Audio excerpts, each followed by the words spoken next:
Nathan Cleverly, thanks for speaking to us. So you're fighting Tony Bellew next month. The grudge has been building for months now. Is it safe to say at the start of this, though, you possibly didn't want the fight as much as him initially? Then the press conferences started.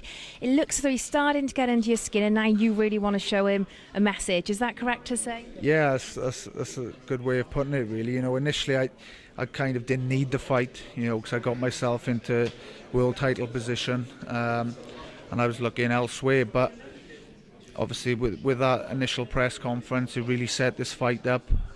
Tony obviously was shouting his mouth off then, and it's kind of, you know, in all fairness, he's got what he wanted, and I've give him what he wanted, really. You know, the world title shot. But the reason why I've taken the fight is that, you know, I'm a world champion now, and I got to be prepared to beat whoever's in front of me. I'm prepared to do that, and I'm going to Liverpool to do it. And I think, you know, people will realise then, you know, I just want to make it clear that, you know, you can't go shouting off your mouth, and I want to show that talk is cheap, and he's talked himself into trouble, and that's the statement I want to make. Are you worried about giving him the home advantage fighting in Liverpool? Not really, no. I think I'll have a lot of support up there, actually, between the Liverpool fans and the Welsh support as well. I think there'll be more Liverpool fans behind me than what Tony thinks. But, what about as well, you went to his last fight back in July against Mackenzie. You said that his fight was good, but it was disciplined. You didn't think it justified a world title shot, though. Do you still stand by that he is getting his shot prematurely? Yeah, he's definitely getting the premature shot. But like I said, it's kind of a fight which has been, you know, he's talked his way into. The public kind of want to see it now after the grudge in the press conferences. So basically, you know, I've given him his shot. He doesn't really deserve it, but so what? You know, I'm going to go in and win, and win in style, and then we can put the old bravado to bed then.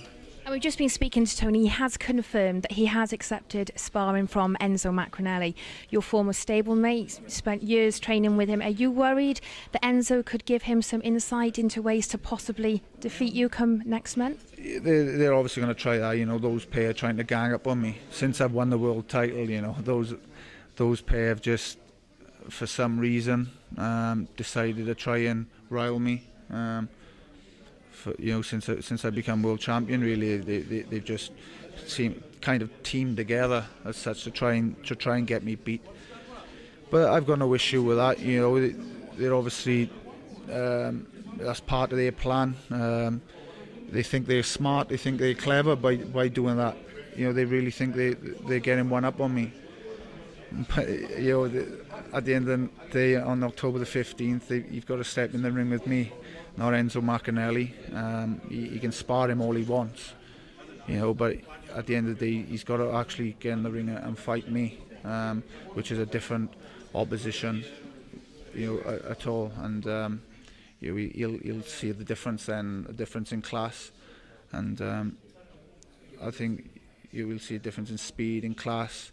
I can actually take a shot, because both of them, you know, any of those, once they spar, you know, any of them can get knocked out, you know, because they've both been on the canvas. So I'm yet to taste, you know, to actually feel that, and I just feel that, you know, I'm going to have that extra strength in the ring.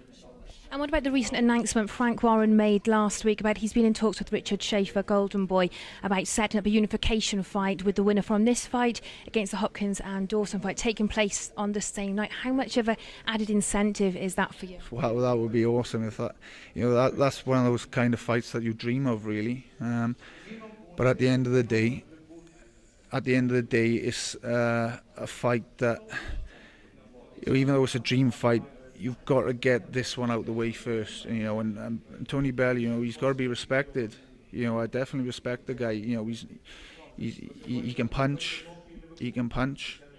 but at the end of the day, I've got to go in there and show I'm a worthy champion, beat anyone who's in the ring with me, and then we can look for the bigger fights like Hopkins. That would be a dream fight, but I'm not even thinking of that at the moment. Bringing the execution to Wales. Yeah, wow, that would be awesome. I think that if Hopkins was prepared to take the fight in the Millennium Stadium, then that would be an awesome fight for the future, and that would be a dream for me. And you were on his undercard as well with Calzaghe, weren't you, back in Vegas, 2009 or 2008, I think it was? Yeah, many years ago when I watched, when I was on the undercard and I watched Bernard Hopkins and Joe.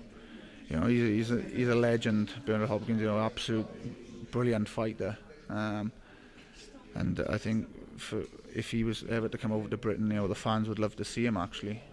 If he was ever interested in the fight, which obviously the money'd have to be right for Hopkins, but yeah, that would be awesome. And finally, just give an insight into the training that's been taking place and what you've got planned for the next few weeks. You're obviously training with your father, Vince Cleverly. You've got Darren Wilson on doing a bit of strength and conditioning. Just tell us a bit about the actual gym setup at the moment. It's a really good setup at the moment. I'm living at home, and it's kind of my training base as well. I've got a good mix.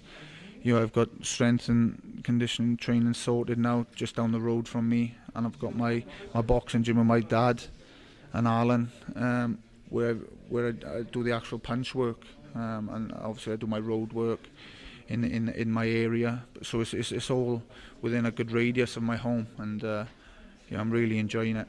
And any final words for your fans? Come October the 15th, Nathan Cleverly still WBO World Champion, and with a KO victory. Thank you for speaking to us. Thank you.